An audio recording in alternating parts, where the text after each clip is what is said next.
Good morning, everyone. Thank you all very much for being here. On September 29th, 2015, the United Nations General Assembly established December 9 as the International Day of Commemoration and Dignity of the Victims of Crime, of Genocide, and of the prevention of this crime. Today, healthcare workers globally have united to join our colleagues in Ramallah, Palestine, to convene press conferences across 4 continents and over 20 cities, demanding an end to this brutal genocide that's been happening in Gaza.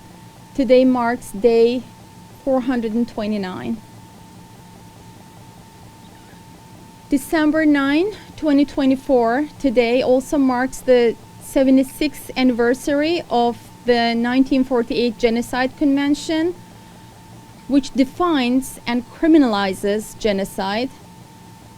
Just a few days ago, Amnesty International said, and I'm quoting, "Our research reveals that for months, Israel has persisted in committing genocidal acts, fully aware of the irreparable harm it was inflicting on the Palestinians in Gaza." The punishment has also been defined, and it's been going on for 429 days with impunity. This comes in wake of at least 52,000 people killed, 17,000 of them being children, 108,000 injured, over 10,000 healthcare workers killed, 1,200 injured. That's not to name and count all the ones who are not identified because they're either under the rubble or all their families have been wiped out, so there is nobody to identify them. Gaza healthcare system is systematically being destroyed through a series of attacks, and we're here to place some demands on our governments. With that, I will leave the microphone to Hala Rahid, who has been a diplomat for US for 18 years and resigned because she would not be complicit with this crime.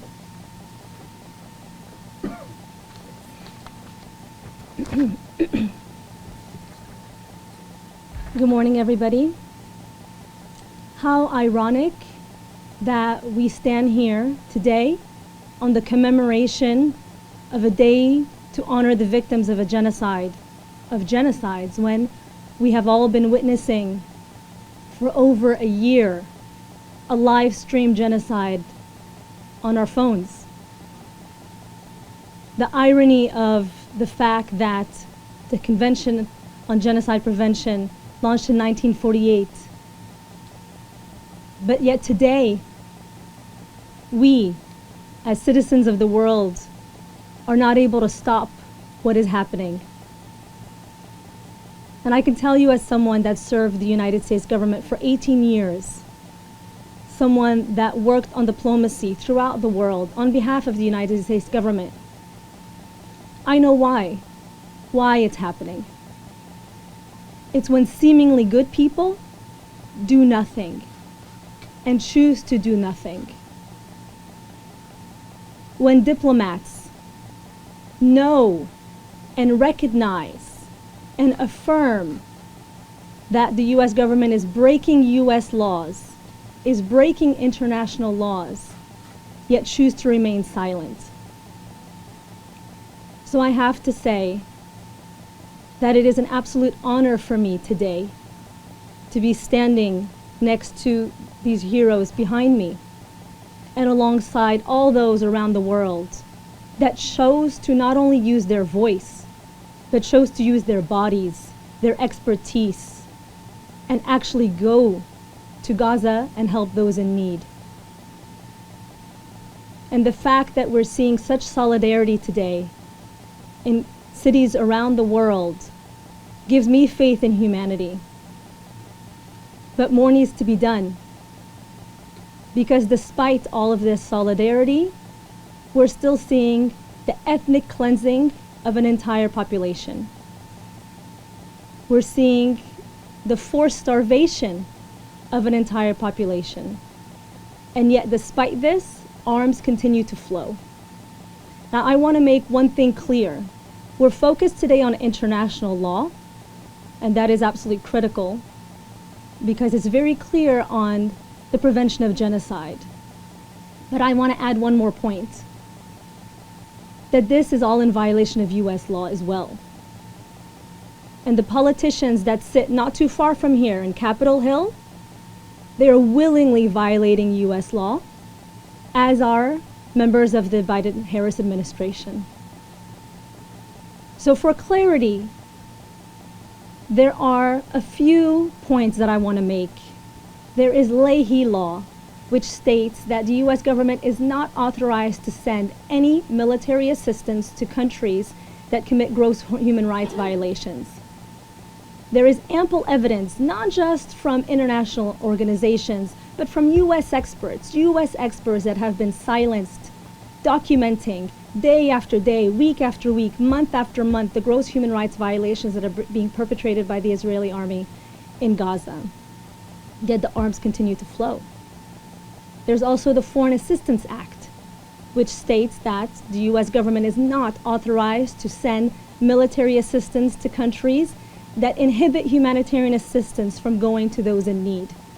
Yet again, we're seeing the absolute willful violation of this law when there is ample evidence documenting Israel's systematic blocking of humanitarian assistance to the point where the population of Gaza has been starved, malnourished, to the point for some of starvation to death, including children. How is this still happening? And again, I'll go back to the point of it happens because seemingly good people choose to do nothing. So on all those who are listening, watching, feeling helpless, be inspired by all those standing behind me. You don't have to go to Gaza, but use your voice. Call your representatives. Vote these politicians out. Insist that a human life is a human life, whether it's a Palestinian, an Israeli, or anyone else. That children cannot be targeted or considered collateral damage.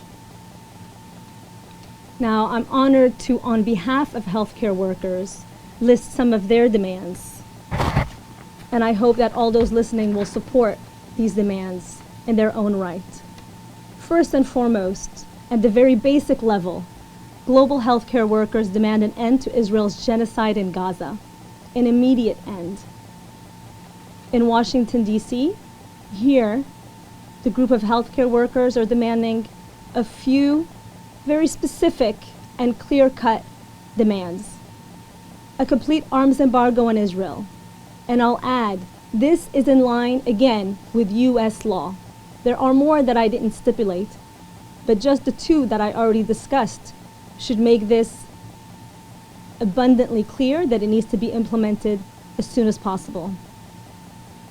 Next is this issuing of a statement opposing genocide by the American Medical Association and the American Nurses Association and the American Associations and Academies for Specialties. And when we again say that atrocities continue to happen throughout history, again and again and again, when seemingly good people choose to do nothing, this is an exact example of that. Why hasn't the AMA already made a statement? Why hasn't there been more unity from not just the healthcare profession, but every profession demanding an end to this genocide? Next, the creation and the expansion of a medical evacuation plan to support provision of life-saving medical aid to Palestinians in Gaza. The refunding and enhancing of UNRWA that is critical for humanitarian aid to reach people, the people of Palestine and Gaza, and this is life-saving aid that otherwise has no way of reaching those in need.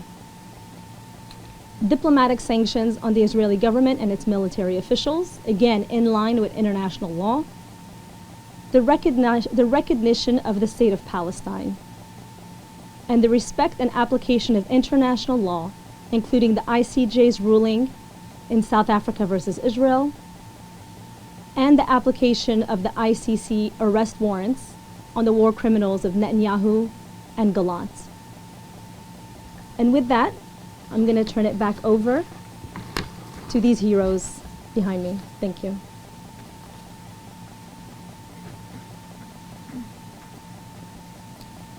I'd like to first introduce Dr. Adla Sukkar. She's an American Syrian physician. She's a practicing pulmonologist in the DC area and a member of Doctors Against Genocide. She's married to Dr. Tariq Haddad, a practicing cardiologist in the DC area who is originally from Gaza. She's here today to testify on behalf of Dr. Haddad's family who have been victims of this ongoing genocide. Good morning, everyone. Again, I'm Dr. Adla Sukkar. I'm happy to be here to bear witness to what my husband's family has suffered during this ongoing genocide. And I do want to emphasize that it's an ongoing genocide. As recently as the end of October, I unfortunately discovered on behalf of the family by scrolling on X that 11 more children in my husband's family had been killed. It's a tragic way to find out that more of your family has been killed and to have to be the one to deliver that news to your loved one and all of his extended family. But that's just one story. My husband's extended family has now, we've reached over 200 in his family who have been murdered. And when I thought about coming here today, I ironically had to filter through which stories I was going to tell because they are so numerous. And I kept thinking, well, can I just find the right story, the right tragedy to appeal to any of the people around us? Because so many of us up here feel ultimately let down. I have spent more days than I can tell you on Capitol Hill beseeching my elected officials to care. And quite simply, they don't, or they have other interests that outweigh their humanity. And they are choosing to honor those interests rather than their humanity. And so that's why we're here today. I've been let down by my medical associations and the institutions that we supposedly represent. So in thinking about which stories I would tell, I decided to focus on stories that clearly demonstrate that my husband's family's deaths were preventable, as well as demonstrating intent, because the most difficult part of proving genocide is to prove intent. And I want there to be no mistake. My husband's family was intentionally slaughtered. So I'm going to start with the story of his cousin Hani, who in the very beginning of all of this was in the northern part of Gaza City. He, along with his mother, his two sisters, and his Croatian wife, were killed when their family home was bombed. His mother was split into pieces, his sister as well. He was injured, and he died because no one was allowed to approach the home to evacuate him. He died slowly and painfully. It was preventable. Ultimately, the family has yet to be able to find the body of his Croatian wife, Vera, and what was buried were parts of his sisters, along with him. During the beginning as well, we had great fear for many of our family members who had small infant children. In particular, one of our cousins had newborn twins. They were just a few months old, and as you can imagine, at this age, they are reliant on their mother's breast milk. With lack of clean water, you can imagine that women become dehydrated and that they are unable to provide adequate breast milk for their young children who have no other means of nutrition. And when you couple that with limited access to clean water to provide an alternative like formula, you can imagine the predicament that these women and these young children are in. This is just one story. You could extrapolate that across all of Gaza and across all of these infants, and this is completely and utterly preventable. This was in the time of they will have no water, no food, no access. This was deliberate. I want to tell the story of our family that evacuated from the north as directed in a car caravan along what was deemed a safe route. My husband's cousin, his pregnant wife, and their 6 children were in these cars. Their cars were deliberately bombed. My husband's cousin and all of their children were killed. The only remaining survivor was his pregnant wife. She made it down to Rafah, and she delivered that infant in dire circumstances without proper access to hospital care and care for the newborn infant. And that infant froze to death in a tent on the Rafah border.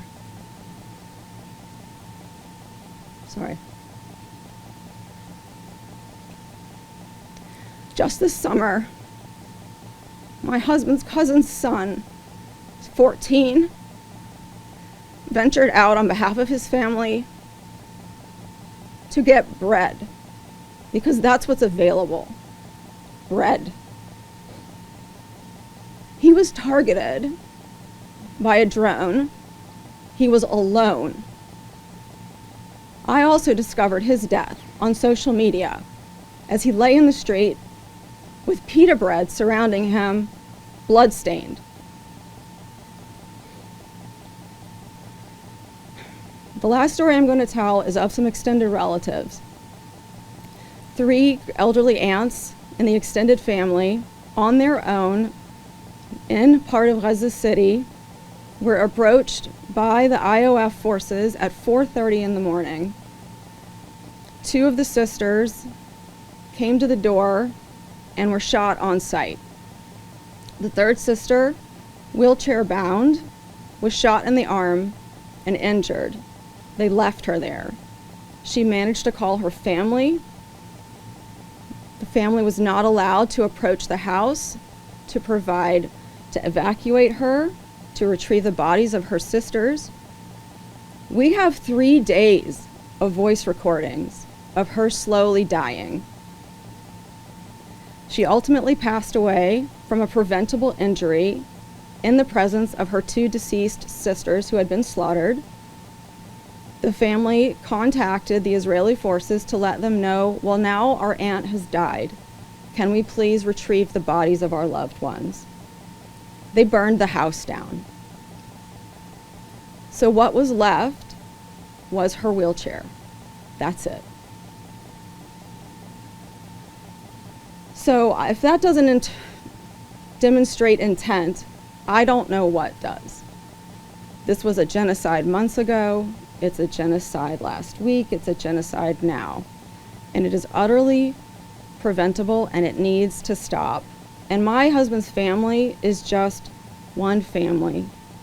There are countless stories, and it is my hope that my husband's family did not die in vain, that whomever will die moving forward, because this genocide is not over, will not die in vain, and that their testimonies and the testimonies of so many other families will be used in The Hague to bring these the people who have perpetrated this genocide to justice.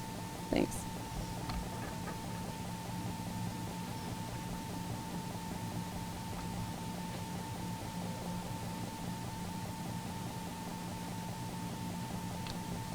I'd next like to introduce Nurse Lana.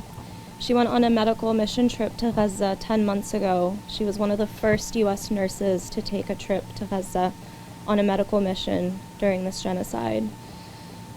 She provided care to hundreds of internally displaced Palestinians and tended to the wounded.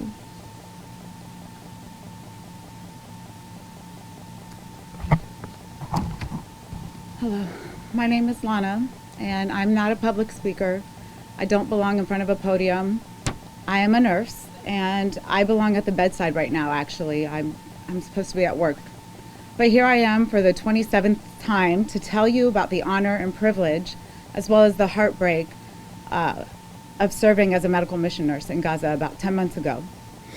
As a nurse, I took an oath to stand by those in need.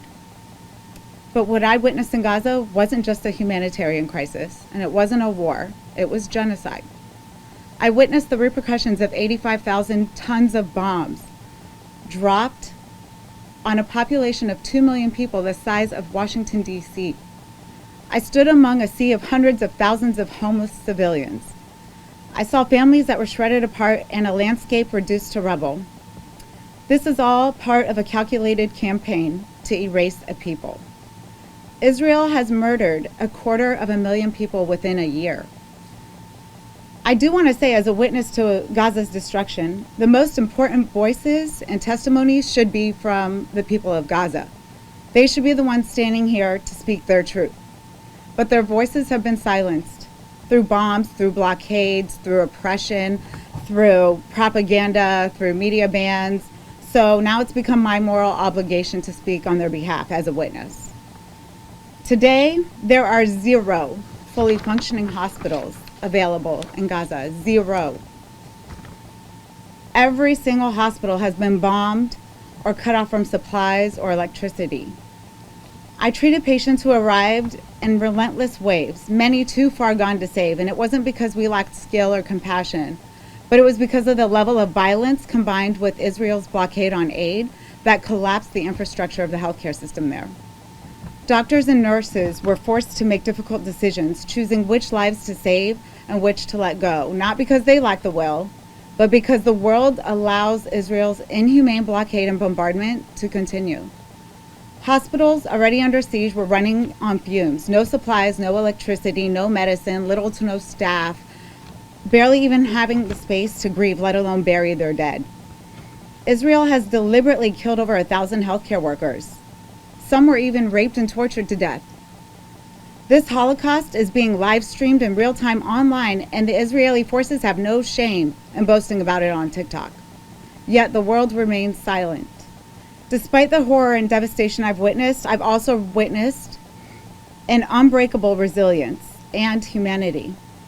The people of Gaza held on to their humanity with a strength that humbled me.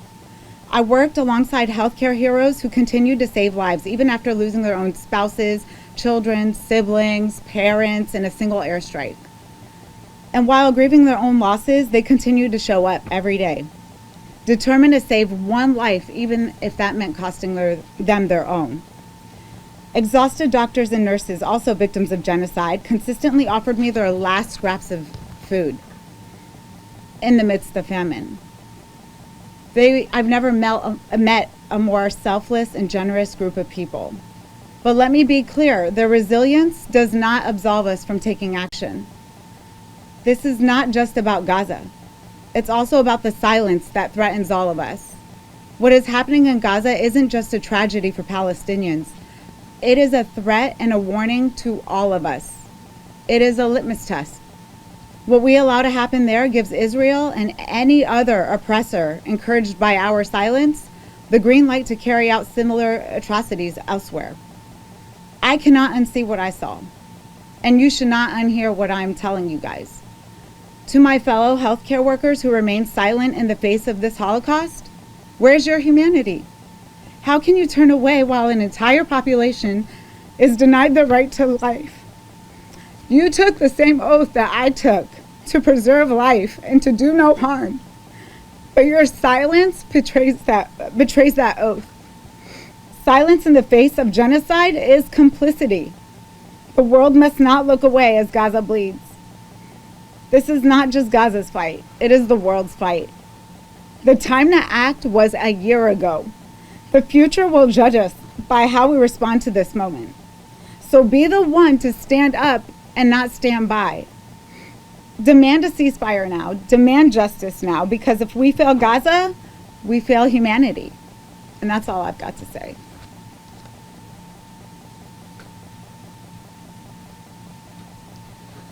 Our next speaker is Dr. Hina Syed. She is an American physician born in Pakistan. She's an internal medicine and geriatric medicine specialist. She works with Humanity Axelim's medical team that served in Gaza in April 2024. Good morning. Thank you for being here and listening to what we have to share. My name is Hina Syed, H-I-N-A. Last name is S-Y-E-D, and I am a witness to genocide in Gaza. This is a fact, and the world must bear witness. I went to Gaza in April when the Rafah border crossing was still open, and aid was barely trickling in. I will never forget miles and miles of trucks lined up at the border, full of desperately needed food and medical supplies. And they sat there, the trucks just sat there, unmoving, while just a couple of miles down the road inside Gaza, there were people just struggling to survive, thirsty, hungry, and afraid, and just depending on those medical supplies. The day after we arrived in Gaza, the world woke up to the horrifying news that 7 World Central Kitchen aid workers had been assassinated by Israel on the very roads that we had traveled on just hours earlier. We passed through the same stretch of darkness the night before that they had, unaware the tragedy would strike just a couple of hours afterwards. It was a chilling reminder for us that in Gaza, no place is safe, and even the simple act of helping and delivering aid could be a death sentence.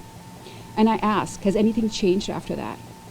Has the world's collective grief ever translated into meaningful action? Or are these lives, not numbers, not stories, but are these lives just considered as collateral damage? Despite global outrage and condemnation of Israel's attacks, the killing of aid workers, healthcare workers, journalists, and this genocide continues unabated. As we speak, Israel continues to bomb and attack patients within the hospitals, Kamal Adwan Hospital and Indonesian Hospital in Gaza. Just a couple of days ago, last Friday, I still remember pictures of that young 16-year-old Mahmoud. He was on his way to get an X-ray in Kamal Adwan Hospital. He was attacked by Israeli quadcopters, shot multiple times, and I still remember that photograph. His lifeless, blood-soaked body slumped in a wheelchair. In what world and in what life is this ever acceptable? Where is the humanity, and how do you justify this? Would it be justified in this country? I worked in central Gaza in Al-Aqsa Hospital in Deir al-Balah. Every day casualties just poured into the ER, sometimes in waves and at times endlessly. The hospital was overwhelmed with not just wounded patients, but with displaced families whose homes had been destroyed already. Among the injured were children mostly, innocent, terrified, and scared. I remember a child, barely a teenager, with gunshot wounds to his neck, both entry and exit wounds, his malnourished body just slipping, and his life just slipping away from us. I remember a woman whose house was bombed, and her brain was just splattered on the ER floor. I remember children whose limbs had been targeted. They were left with no choice but to go through amputations, with not effective post-op care or effective post-op medications. In the hospitals, there were no beds left, there was no space, not even an inch of space. I watched patients vomit, bleed, and die on the cold ER crowded floors, which was a place that was meant to save them and heal them. It is genocide. I remember the nights, the relentless hum of drones circling above us, the deafening blasts nearby, and the ground trembling beneath my feet. And through it all, I remember patients crying out in the middle of the night, just screaming for pain medicines because we didn't have enough. Their pain was endless, and so is their suffering. There is one story that will stay with me forever. I'm a mother of 2 children, and my youngest son is 19-year-old. This was a woman who was brought to me in the ER. She was very unresponsive. She was still, except for just trembling of one of her hands. The lab work that we could do, that we had access to, and her vitals were stable, but she didn't respond to anything we were doing. Her family was frantic and eventually shared her story.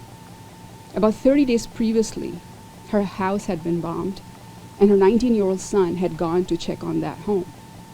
He never returned. The family was, of course, very worried about him, but they clung on to hope.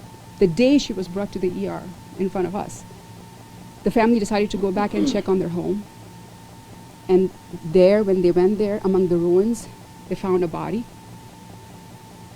decomposing body, same hair, same build. He was her son. And his life stolen, his body abandoned and decomposed. And what she saw, she just couldn't process, she couldn't endure that, and she just collapsed thereafter. This is not one story. And again, they're not stories, they're humans. It's thousands and thousands of fathers, mothers, sons and daughters whose lives have been reduced to statistics the world just seems to ignore. People of Gaza, they're not numbers, they're human beings like you and I. They survive not because they are strong, but because they're forced to do that, because they have no choice whatsoever. They feel pain, hunger, grief, just like you and I would, and they bleed red just like you and I do. I will finish off with this. This is one of the medical students. Her name is Sajida, I worked with in Gaza, and she sent me this message yesterday. And I'll quote her. She said, "We have been living through the worst period of our lives for over a year. Our days are consumed by constant fear of whether we will have anything to eat today, fear that we will die at any moment, that we will lose our loved ones in the next attack. And even in death, we are terrified. Will it be quick, or will they enjoy burning us while cheering them on? In Gaza, there is no escape from death except death in itself." She asks, "Is it reasonable, is it acceptable that my only concern in life right now is to escape death, hunger, disease, and explosions?" End quote. And this is exactly what genocide looks like. It is not just bombs falling from the sky. It is the destruction of every shred of normalcy that is possible, every basic human need stripped away from them, until survival itself becomes an unattainable dream. The world cannot look away. The leaders of this world, this country, President Biden, incoming President Trump, and other so-called leaders of this world cannot look away. Paralyzed by indifference or empty rhetoric, they must act now. It's already too late. Their inaction fuels the suffering, and they are complicit in this genocide.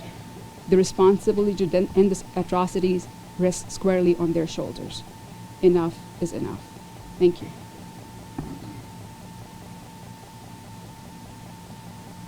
Our next eyewitness speaker is Dr. Razan Al-Nahas. She is an emergency medicine physician in the DC area who has been practicing for nearly a decade. She is a part of Doctors Against Genocide, and she has recently returned after spending 5 weeks in Gaza, tending to the injured and serving in emergency hospitals. Hello everyone, my name is Razan Al-Nahas. I'm an emergency medicine physician. I recently returned from a 5-week mission working at the Aqsa al-Shuhada Hospital in Gaza. During those 5 weeks, without a doubt, I was a witness to genocide and the calculated annihilation of an entire society. Any humanitarian aid worker or healthcare worker who has served in Gaza in the past 14 months will tell you the same. From the moment I entered Gaza, I was struck by the sheer magnitude of destruction. Entire cities were leveled. Any buildings that were still standing bore clear evidence of immense damage. It was apparent that the so-called targeted strikes were not targeted as the Israeli military claims. The destruction I witnessed in Gaza was the consequence of the indiscriminate obliteration of entire cities and their infrastructure. As I began my work at the hospital, it wasn't long before I personally experienced the direct targeting of healthcare facilities. This targeting of hospitals and clinics has pushed the healthcare system in Gaza to essential collapse. The few remaining hospitals are severely overwhelmed, with the strain on medical resources further compounded due to mass displacement of people into the central area of Gaza. Al-Aqsa Hospital, a small 200-bed hospital, is now caring for a population of over 1.2 million. There's a shortage of every medication and medical supply you can think of. Soap, gloves, ventilators, monitors, defibrillators. Restrictions imposed by Israeli authorities even meant that I, as a medical provider, was not permitted to bring with me to Gaza any of the scarce and needed medications or medical supplies. There is not even a CT scanner available at the hospital I worked at. Patients needed to be transferred to a different hospital just to receive scans, putting them at risk of decline while in transit or becoming the target of yet another Israeli airstrike while in the ambulance. Every day, we are treating victims of Israeli airstrikes. Most of the patients brought to the hospital for injuries by those strikes were children. With every airstrike, entire family lines are being injured or killed. I soon came to the realization that when we received large numbers of trauma patients, the patients often were related to one another and were the remaining survivors of the airstrikes. But if only a few patients arrived together, it meant the rest of the family had already perished. I'll never forget Mirad, a beautiful 6-year-old trapped under the rubble after an Israeli airstrike. The strike happened at 7 p.m. Paramedics could not reach her until nearly 12 hours later due to continuous targeting of the area. She arrived to the hospital the next morning. She was alone at the hospital. Miral had been orphaned in that airstrike. She suffered a severe crush injury to her leg, and due to the delay in treatment, her leg had to be amputated. Who will care for her now? No mother, no father, no siblings. Her loss is beyond words. She is just one example. I lost count of the children we treated, often on the floor because there was no space left in the hospital. Most of these children died, either immediately from their injuries or days later from infections. Without proper resources, there was nothing we could do to save their lives, despite our best efforts. Beyond traumatic injuries, I saw patients dying from treatable illnesses. Diabetics died from diabetic ketoacidosis because they lacked insulin.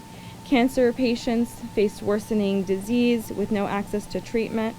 Pregnant women suffered complications due to the lack of prenatal care. Renal patients dying due to lack of access to dialysis.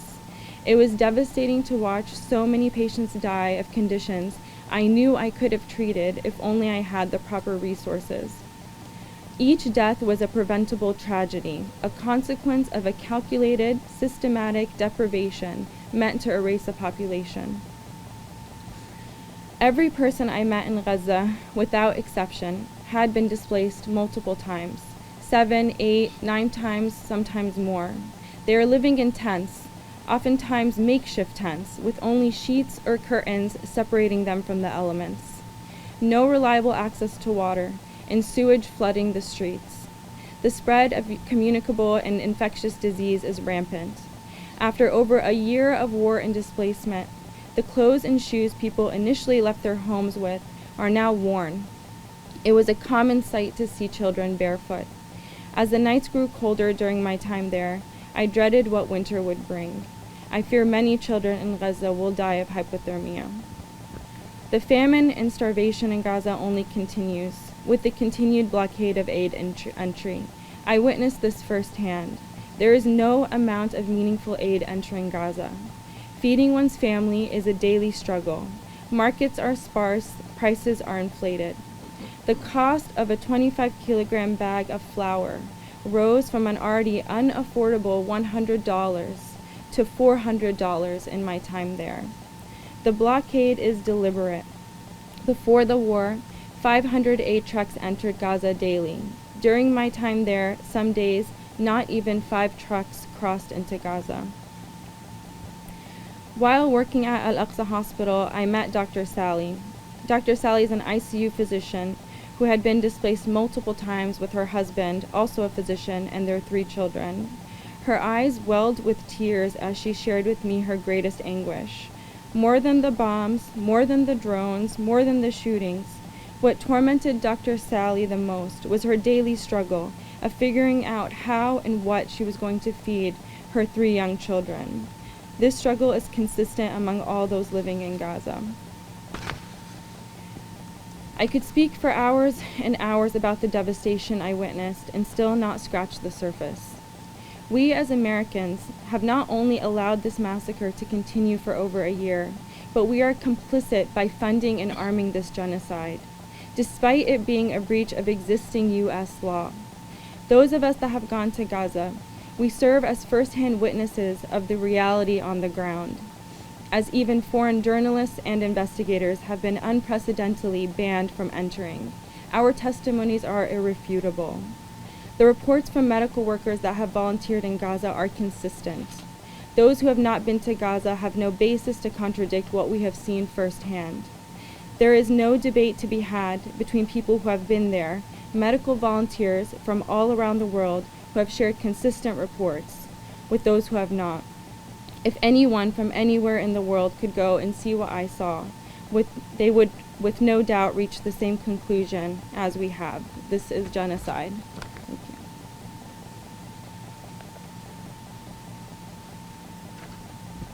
Our final speaker is Zahid Rahman. He is a critical care nurse of 15 years in the DC area and completed a mission to Gaza through the Palestinian American Medical Association, where he managed patients in clinics, in the ICU, in the ER, in the operating room at European Gaza Hospital for 2 weeks.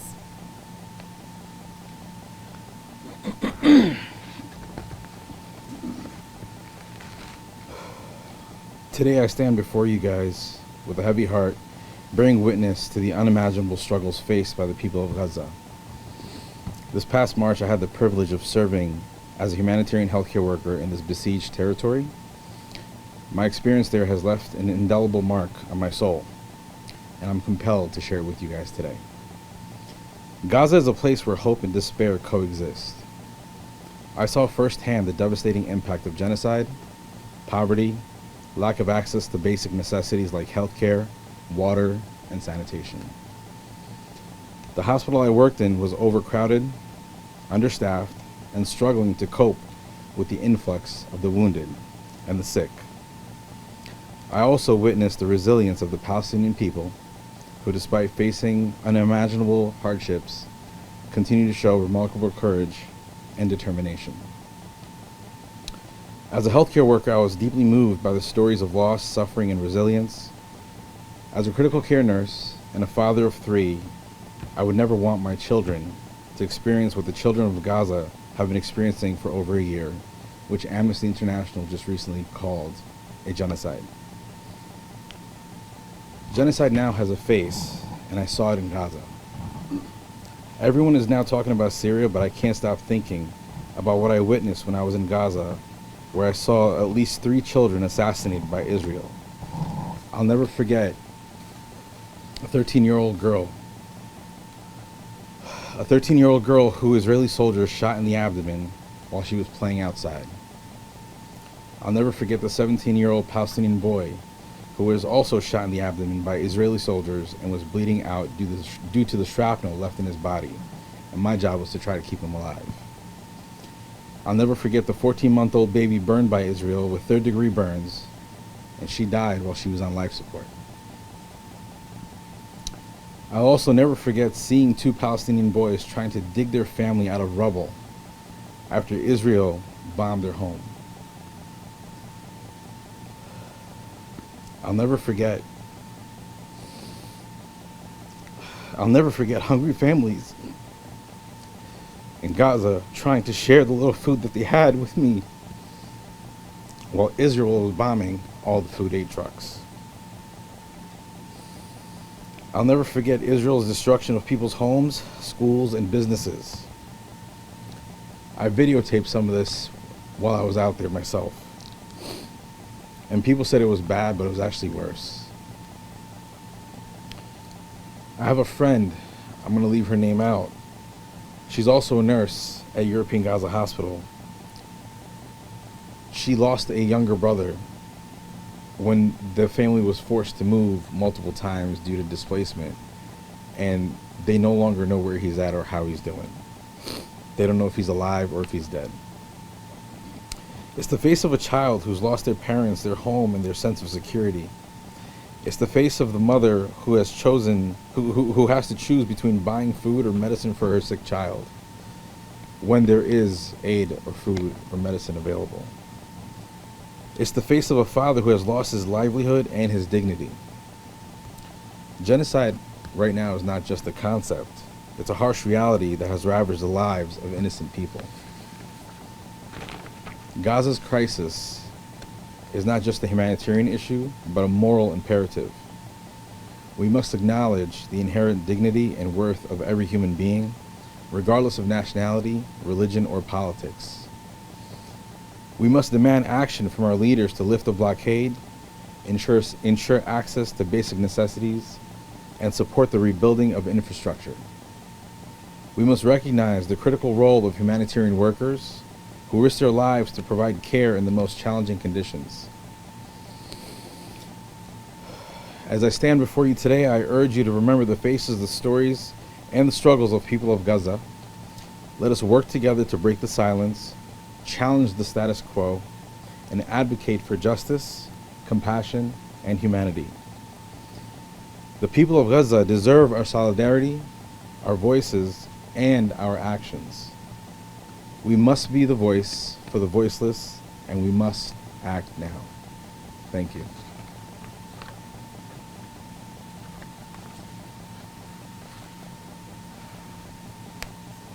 Questions? Yes. Thank you all for doing this. Really appreciate it. Some powerful stories.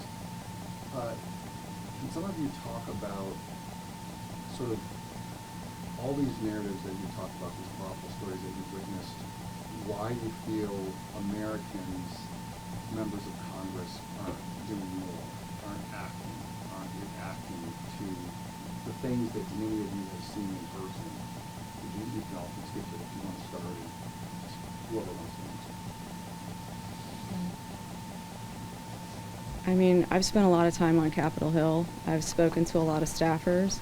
I think there's a very powerful lobby in town. And I think it's as simple as that. I think that behind closed doors, some of these people have souls and have some humanity left in them, what DC has not sucked out of them yet. But I think that there are very powerful forces at play, including our military-industrial complex, that it's not worth it. Humanity is not worth it. And there's going to be blowback. I've had that conversation with my elected officials. I think that we're behaving in a way that speaks to our nation's arrogance. It speaks to our feeling that we are not ever going to face consequences.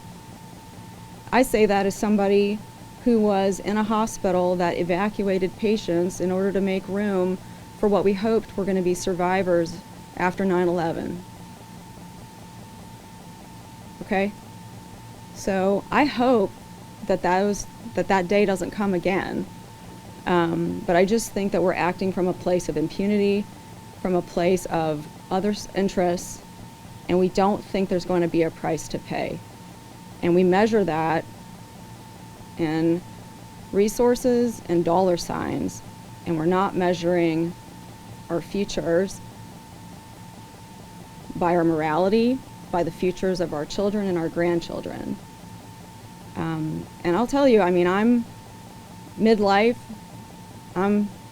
lived a good life. I am absolutely terrified for what my children are going to face in this country moving forward. Not just the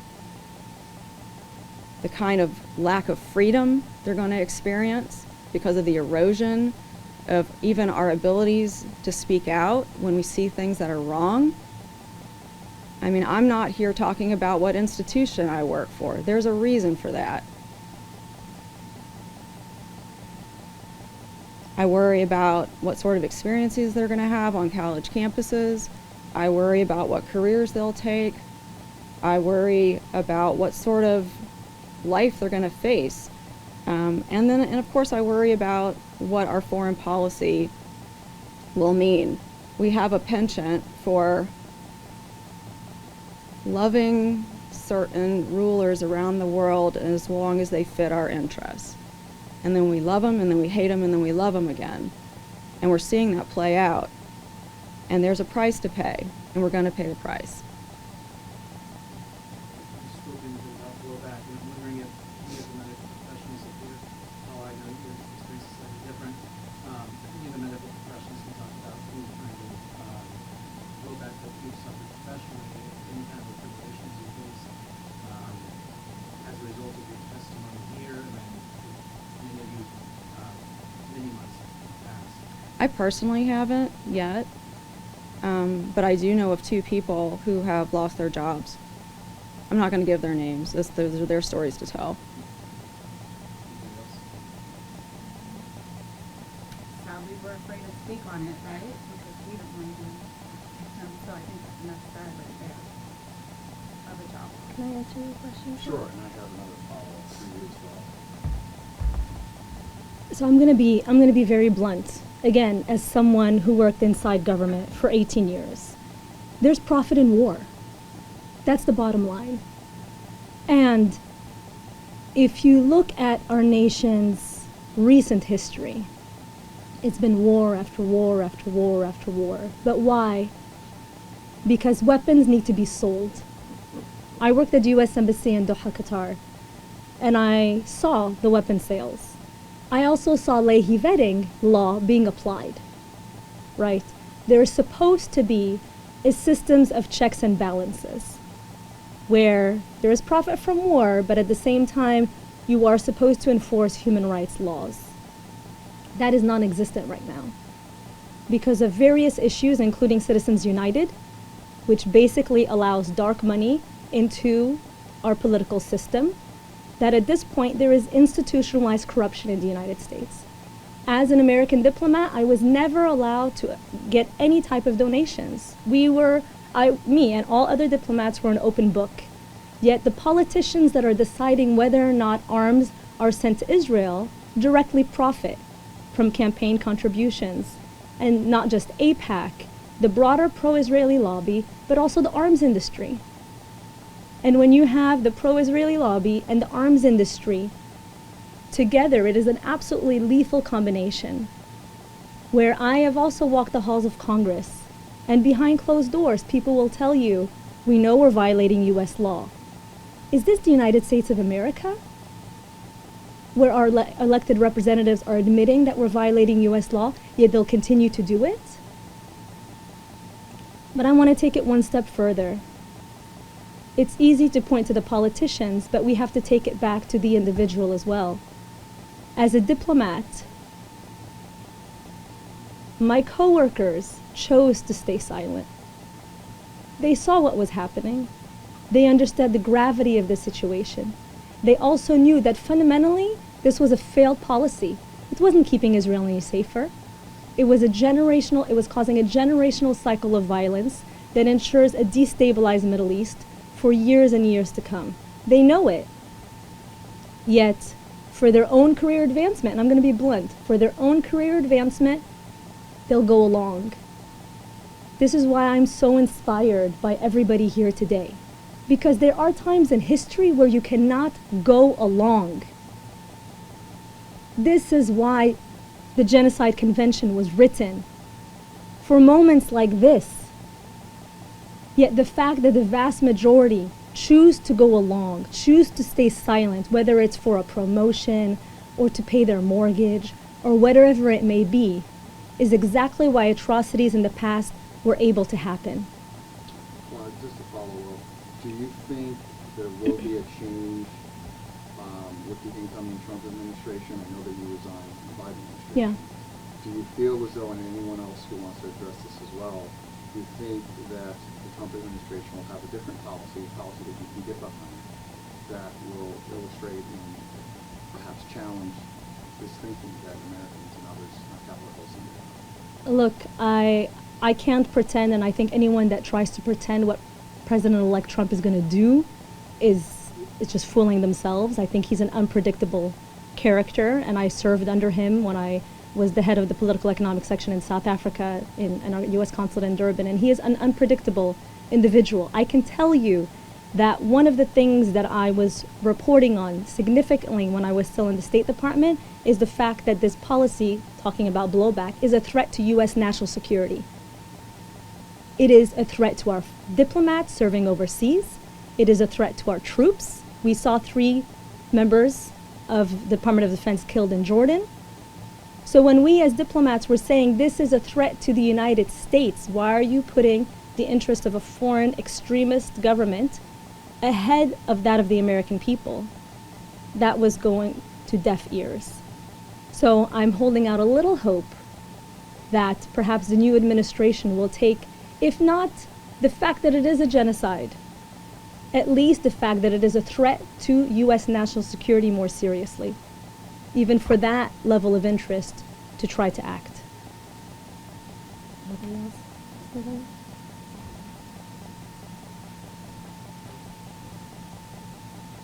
I just have one more question. It's, Dr. Razan, if you could address this, because you've been there and anyone else who's been to Gaza witnessed this.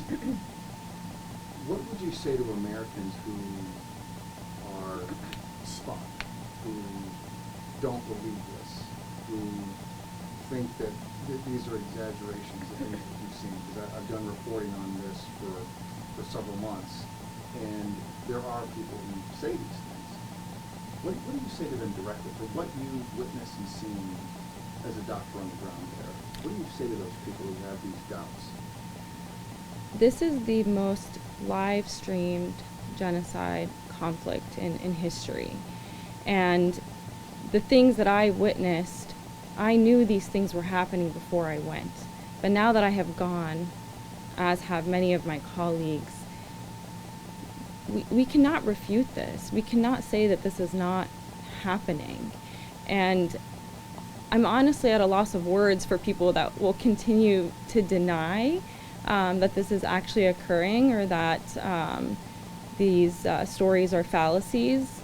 I mean, I literally took care of babies in diapers on the floor and was unable to save their lives. These families that have been displaced, the doctor that I mentioned, she's actually only a few months younger than myself. She lived in a beautiful home prior to the start of the war. I feel like there was no difference between her and I. Like, why is her life any less valuable than mine? Why should she be subjected to this? And I think that people who are until this point still refusing to believe or understand, I think they're choosing to be ignorant, and they're choosing to be blind. That's a personal choice.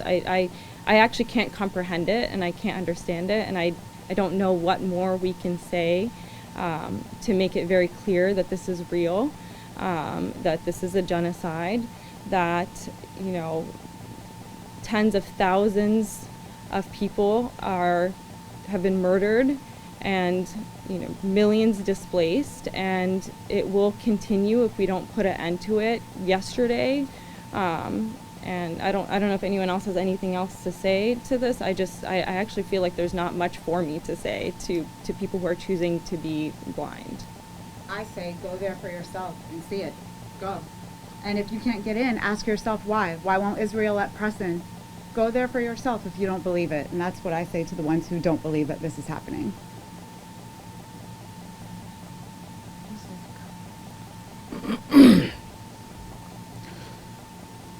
You asked, why doesn't the average American believe that it's real? I can tell you for a fact, while I was there, I had moments where I left the hospital, and when I did, it was for one purpose and one purpose only, was to actually see with my own eyes what the American public is seeing, but they don't believe. The things I saw, the things I smelled, the sounds that I heard, they changed from location to location. The hospital was deemed to be a safe area. Despite that, there were still drones everywhere. As soon as you left the hospital area and you went out into the community, you smelled sewage, because there's no more sanitation. You smelled garbage because no one's picking up the garbage. And then at some point, you get far enough to where you have buildings that have been destroyed, bodies that have not been recovered, and you smell decaying flesh. Those are things that I'm going to carry with me for the rest of my life. This genocide is real. It's undoubtedly real. And for the average American who doesn't believe this, I'm not sure what else we can do. As healthcare workers here, you guys trust us to take care of you guys when you are our patients. You have to trust our word when we tell you what we've seen, what we've smelled, what we've done while we were in Gaza. It just doesn't make any sense to not believe us. If I can just add one thing to those very, very powerful words, it's racism as well. And I want to be clear that it's at the subconscious level, that people don't realize their racism, that unfortunately in this country there has been such an institutionalized and embedded dehumanization of Muslims, of Arabs, of Palestinians, that it is almost as if, well, there are always wars over there. People over there are always getting killed. The value of life is not seen the same. And again, I want to stress that it's at the subconscious level, because I speak to many people who are friends that are not impacted in the same way. And so when I keep repeating the words, when seemingly good people choose to stay silent, this is what happens. And so when I was in the department, part of my job was to send reports of what was happening inside Gaza to Washington. And I would put images of the dead babies. Horrific pictures of toddlers that were skin and bones. Yet the reactions that I was receiving were never equal to the reactions that I got when I was speaking about a Ukrainian child that was injured in Kyiv. The outrage, the horror of what was happening in Ukraine that I experienced as a diplomat from within the State Department was starkly different than the reaction that I was receiving when I was speaking to the same colleagues about what was happening in Gaza. So what's the difference? These are both children. These are both equal human lives. Why are you okay with this, yet you're not okay with that? And so I asked the American people to do some soul searching, to do some serious soul searching. Ask yourself, how do I react when I see these images? How does my heart react when I see these images? And if you see yourself not reacting in a humane way, do some soul searching. This is a point in history when we all need to do that. So I'll just wanted to add that point. Add something to Yeah, that. absolutely. Literally 2 days ago, I met a staffer, and I was talking to them about getting an appointment, maybe with the senator, with a few other doctors who have been to Gaza. And this staffer literally told me, if you request an appointment with a senator and mention the word Gaza or Palestine, you're not going to get the appointment. He was like, maybe talk about Ukraine. If you say Ukraine, you'll get in. He literally told me this just 2 days ago. Yeah. I mean, I'll just add that the American Medical Association came out very quickly with the start of hostilities with Ukraine. They gathered very quickly $100,000 worth of medical supplies. They came out with condemnation statements very quickly.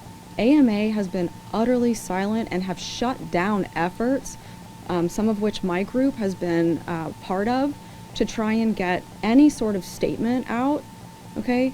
And to your point, it's racism, okay? There are a lot of political things in the background as well, but that's also inherent in what's happening.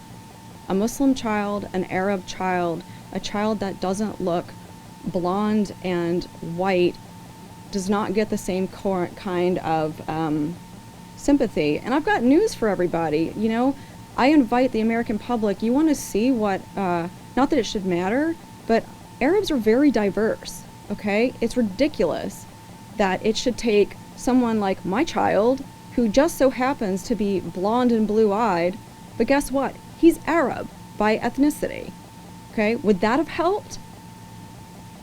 It shouldn't take something like that. But that's unfortunately the situation we find ourselves in. I want to clarify, you said your husband's lost 200 relatives? If you include extended family, we are at over 200. We have shown photos, okay? I mean, I don't know what more it's going to take. I don't know. I just want to add one point. that it's bad enough that, and the worst thing possible, that they're going through what they're going through, the genocide, but they have to prove, and they have to actually battle this dehumanization, and they have to prove that they're actually being killed the way they are. It's just very sad.